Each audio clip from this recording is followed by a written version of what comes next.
My name is Jimmy King. I'm with Proclamation Church here right in Orlando. My question goes towards the name of the movement that we have here, which is Reconciled Church. Let me give you a brief, quick synopsis of why I asked this question. I went to Dallas Theological Seminary in my last year. I went to the placement office. I said, I'm ready to be placed. They said, we've never placed a black graduate to a white church. I go back to my class that we have for the senior members. They had a panel of pastors from all over Dallas, Texas, all white pastors with the elders board. I left that placement office really angry and upset. So when I went to that class with the panel sitting there, they said, you have any questions? I said, yeah, I have a question. Why don't you hire black graduates?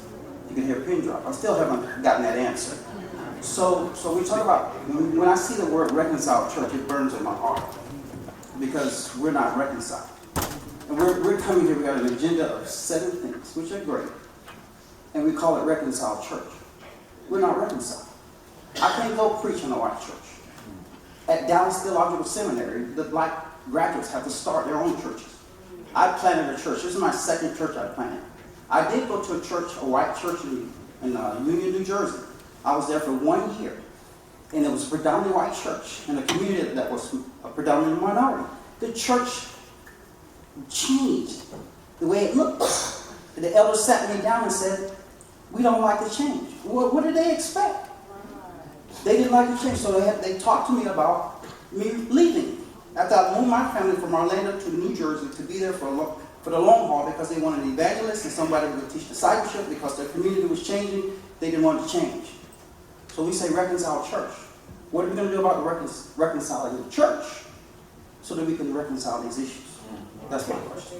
Can I speak to that real quick? It was intentionally, as we grappled, if you remember, Bishop, about what we should call this. And we talked about the fact that the supposed reconciliation movement of years ago, Promise Keepers are represented here, we did not succeed in bringing the church together. But I do believe that what we dared to do was make a bold faith declaration. And we're saying the reconciled church can heal the racial divide. And first conversations that Bishop and I had was, we got to own the fact that we're separate. We got to own that, take responsibility for that. But there's no hope for the world to get itself together.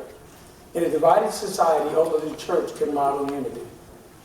If you believe that, then that's really our faith challenge. So you're in the right place.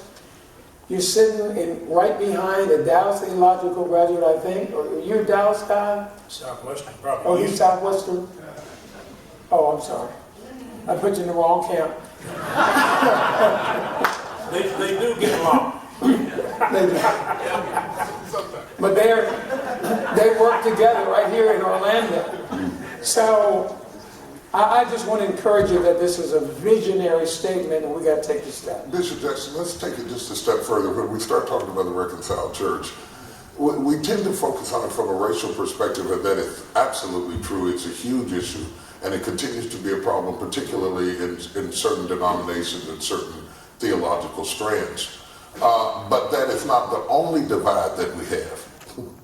We have divides between mega churches and regular churches. We have all of these code words that are hidden words that have racist undertones, like urbanism and ways in which we interact with each other that adds to the fire. We have theological divides. We have every kind of divide imaginable.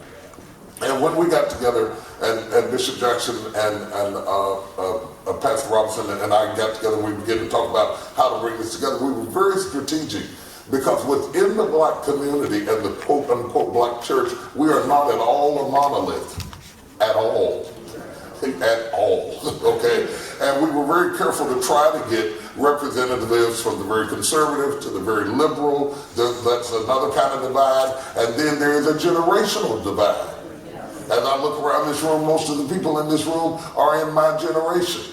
There's a huge church coming up under us that are in their 30s that are underrepresented in this room. There are so many different kinds of divides in the church today, and I don't know what we're going to do about it until we start going into each other's camps, being intentional about having lunch, making connections, getting together, working together, taking on projects that force us together. But I want to say that the divide is much more severe than just race.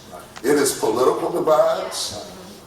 We have allowed ourselves to be franchised by political parties, where even if we did learn the same song, and even if we did worship together, the political slants that have infiltrated the way in which we preach has increased the divide further and further and further. And there are certain little words, little buzzwords that send off connotations to black people that white people don't even know that particular framework of words creates a certain atmosphere. We really do need to take this problem on. The brother's absolutely right. I don't think we can fix it in one session, but as Bishop said, we need to own it, we need to understand it, and then we need to talk about it. Because what we are looking for, we're not looking for you to change every view that you have, particularly your theological positions and so forth and so on.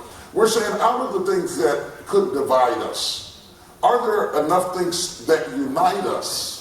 That we could agree on a certain body of ideas? Can we agree that Jesus wants people to eat? Can we agree that Jesus wants people to have a house? Can we agree that it's good to have a family? Can we pick out about 5 or 6 or 7 things that would unite us? Absolutely. So we were careful to avoid, we did drafts and redrafts and redrafts, and we were careful to avoid hidden buzzwords that suggest that are the Bible says that when the sons of God saw the daughters of men, they produced an offspring. And I think that when the church got in the bed with the politicians, we created an offspring. And the offspring is a mutation that's not quite anything. It's some sort of mutated in this child, and that child has its own language. And when you get up in different settings, that language immediately lets me know what kind of camp you're from. We have to learn new languages. We have to confess hidden racist buzzwords that are dressed up in religious garb. We have to take the sting out of the way we do church. And then we have to get the younger people and bring them to the table and allow them to have a voice.